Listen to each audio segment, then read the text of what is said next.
le phénomène Alcaraz, Benoît Mélin. Est-ce que vous pouvez nous parler de ce retour?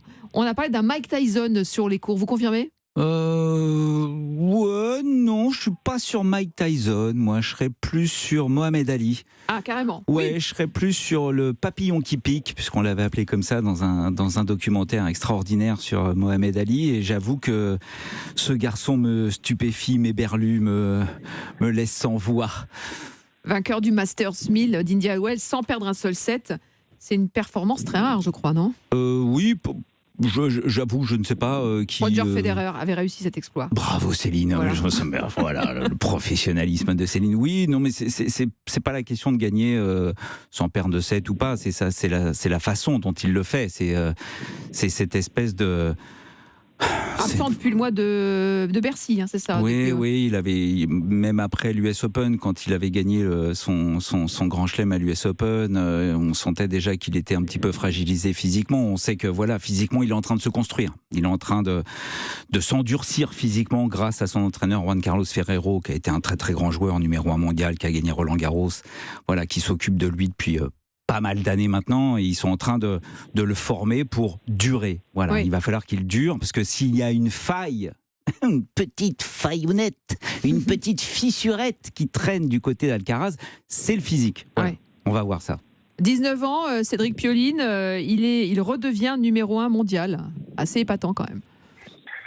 Oui, assez épatant parce que, comme vous l'avez dit, il était blessé. Il a en fait manqué l'Open d'Australie. Il a repris sa saison sur terre battue à Buenos Aires, sauf erreur de ma part, où il a gagné le tournoi pour son tournoi de reprise. Il enchaîne avec Rio, il est en finale. Il a un petit pépin physique. Il se retire d'Acapulco. Et puis là, premier Masters 1000 de l'année à Indian Wells. Et il domine les débats comme il a pu le faire. Alors certes, sans Djokovic, sans Nadal, mais quand même en corrigeant d'une certaine manière Medvedev en finale, 6-3, 6-2, en le dominant outrageusement. Moi, ce que je pourrais rajouter, c'est que je trouve que ce joueur est donc fait preuve d'une maturité exceptionnelle pour son jeune âge, à 19 ans. On a l'impression qu'il a lu l'histoire avant. Il la connaît déjà, en fait. Il n'est pas dans la surprise, il n'est pas dans la découverte. Et ça, c'est vraiment impressionnant. Et puis, une marge de progression, comme vous l'avez dit, encore importante, parce que on sent qu'il est toujours en construction. On a presque l'impression qu'il n'a pas fini sa croissance, ce jeune homme. On dit de lui enfin, au niveau de son tennis, hein, pour les auditeurs qui découvrent ou qui ne connaissent pas bien ce garçon, Carlos Alcaraz, il a un peu de Federer, un peu de Nadal, un peu de Djoko. C'est quoi, si on devait le définir? Oh, écoutez, je crois qu'il a vraiment un style propre à lui, et puis d'une certaine manière, il est en train aussi d'amener le tennis dans une autre dimension. On le sent à travers les commentaires de ses adversaires qui sont battus, hein, qui disent que, et de certains coachs d'ailleurs, qui disent que il va falloir se sublimer, se pousser beaucoup plus, trouver des solutions, parce que il fait finalement des choses que les autres ne font pas vraiment, et que il va falloir trouver encore une fois des solutions pour pouvoir contrer ce phénomène. En fait, il est en avance, hein, je dirais, par rapport à tous les autres joueurs, en tout cas de sa génération, et même les joueurs qui sont un petit peu plus âgés, du type Zverev, Medvedev et autres, sans parler évidemment de Djokovic. Mais on se délecte, je dirais, de retrouver des confrontations entre Djokovic et Alcaraz. Et Cédric Pioline, quand vous dites qu'il fait des choses que les autres ne font pas vraiment, de quoi vous parlez? Il a une capacité déjà qui est rare, hein, à pouvoir. En fait, c'est un shot maker, comme ils disent aux États-Unis. Hein. Il fait des coups gagnants de toutes les positions, de tous les endroits Ah oui. du court, en coup droit, en revers. Et puis, en fait, c'est pas juste une frappe brutale. C'est quelqu'un, on le voit bien, qui a un cerveau, qui joue tactiquement, qui même fait preuve de finesse dans son jeu, qui fait des amortis, qui change les rythmes, qui fait des lobes. Enfin, il sait voleyer, il fait service volé, il sait s'adapter à plein de situations. Et c'est ça qui le rend extrêmement dangereux pour les autres, parce que finalement, il n'est pas dans une filière unique. Il est capable de changer son style de jeu, et donc on est dans l'adaptation permanente.